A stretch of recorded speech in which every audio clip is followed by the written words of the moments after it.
Alright, what's up, nerds? Who's ready for some BS? Welcome to Boardscape. As always, go ahead and hit that subscribe button and leave a comment below letting me know if you are excited for Southlands or if you think I am full of BS. Now today I'm going to be showing you 3 reasons you should be backing Southlands 5th edition. Reason number 1. This is trustworthy content.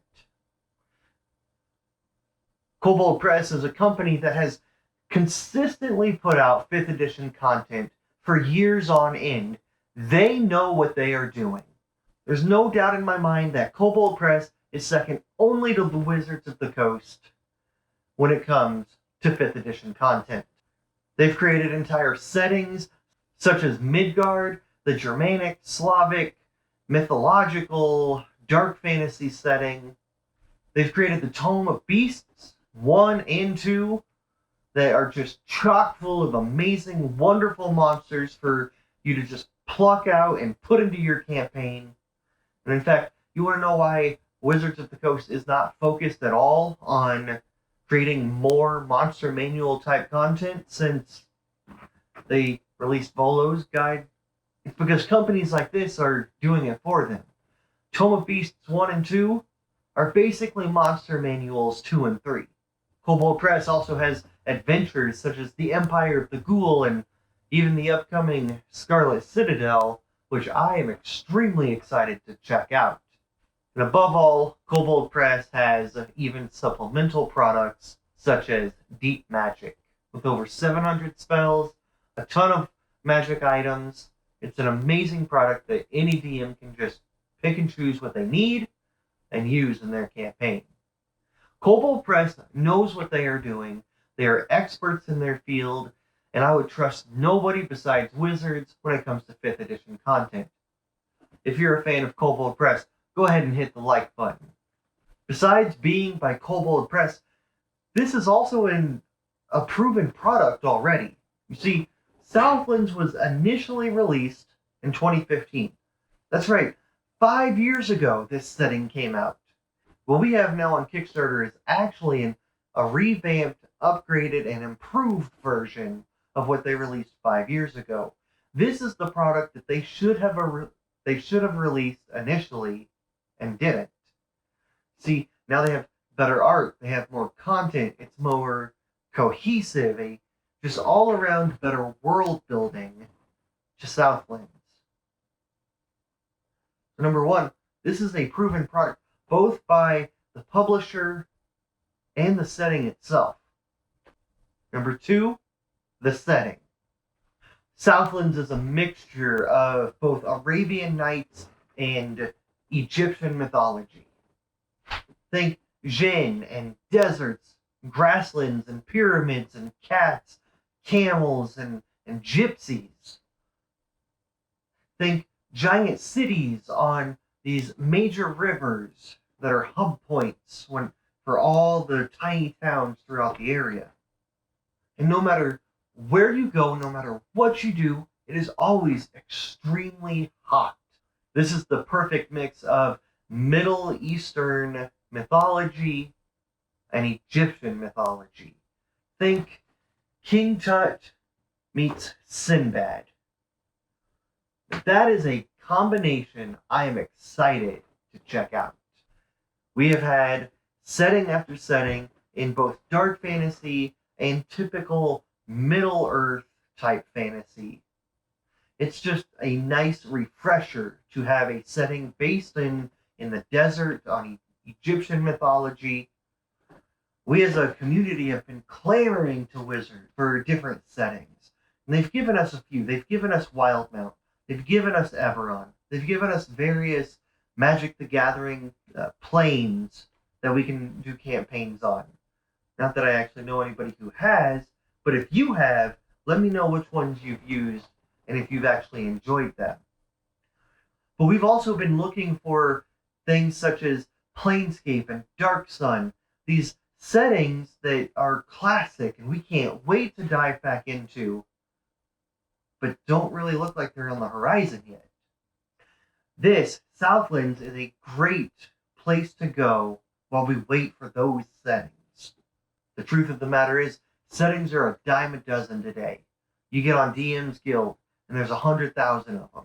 You get on Kickstarter, and there's a couple new ones every single week.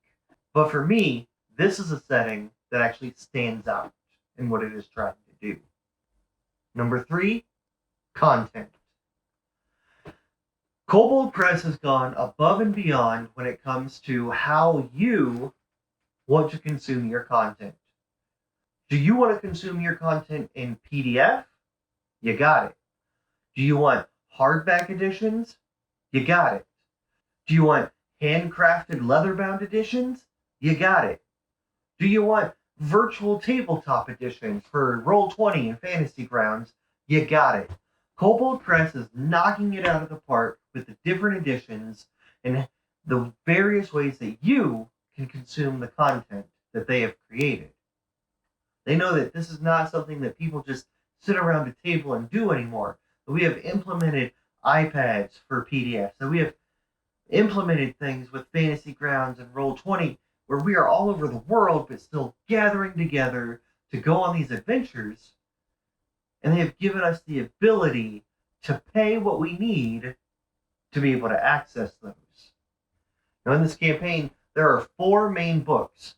There's the World Book, which is the setting. There's the Player's Guide, which, as a side note, it is important to note that while 3 of these books you can get in hardback, the Player's Guide will only come in PDF or softback. So if you were looking for a hardback edition of the Player's Guide, you're out of luck. They also have 2 adventures here, which are Tales Beneath the Sand and City of Cats, both of which look extremely fun. But also, another side note, Tales Beneath the Sand will only be available in hardcover in this campaign. After this, it will be found in PDF form only. So if you want all 4 of them in physical copies, then you're going to have to get it now. Now there's an entire page of the different layouts and what you can purchase and add-ons and the various different conglomerations and combinations that they have created that for you, 1,000 different price points. Get on there, get on Kickstarter, check it out. But if you are going to purchase, make sure to double check and triple check what you are purchasing to make sure it's exactly what you want, because it can be a little bit confusing with all the different combinations that they have provided. Now, besides these 4 main books, we have some amazing stretch goals. If you like amazing stretch goals in your RPG campaigns, go ahead and hit the like button. Now, in this, it's important to note that you are only going to be getting these stretch goals if you spend $25 or more. Meaning, particularly, you cannot buy just the Player's Guide and get these stretch goals. The softcover Player's Guide maxes out at $19. The PDF is even cheaper. So if you want these stretch goals, you're going to have to spend a little more than just the Player's Guide. Granted, if you're just getting the Player's Guide, you're probably not going to be interested in these stretch goals anyways, as they're aimed more at world builders, collectors, and dungeon masters. Before those DMs, we have some awesome add-ons that they have given us in these stretch goals. For example, if you want to add some more magic to your campaign, they have given us hieroglyphic magic, which sounds extremely awesome, and I cannot wait to check out exactly what that means and what that looks like. Do you need to know where you're going? We've unlocked new city maps. Do you want to join a cult? We've unlocked that as well. We've unlocked the Emerald Order Demon Cult and even subclasses where you can go ahead and join that cult. We've unlocked even things such as a new adventure, the Scorpion Shadow, and upgrades to both Beneath the Sands and City of Cats. So we have all sorts of these upgrades, all sorts of these stretch goals, and even more to unlock. I can't wait to see what we're going to end up getting. But I think that it's important to note that if you want these stretch goals, go ahead and spend the $25 now. I mean, if this is a campaign that you want to run in the future, you might as well get as much content as you can. And while these source books will be on Kobold Press's website later down the road, it's not necessarily guaranteed that these stretch goals will be. So again, if you want them, go ahead and spend the $25. Buy a world book, whatever it takes. Just get to that $25 mark so that you can get this extra content. There's no reason not to, unless you're struggling financially, in which case, be responsible. Don't run this campaign. Use what you already have. Overall, I think this is a good campaign that I can't wait to try out next August when it will be released.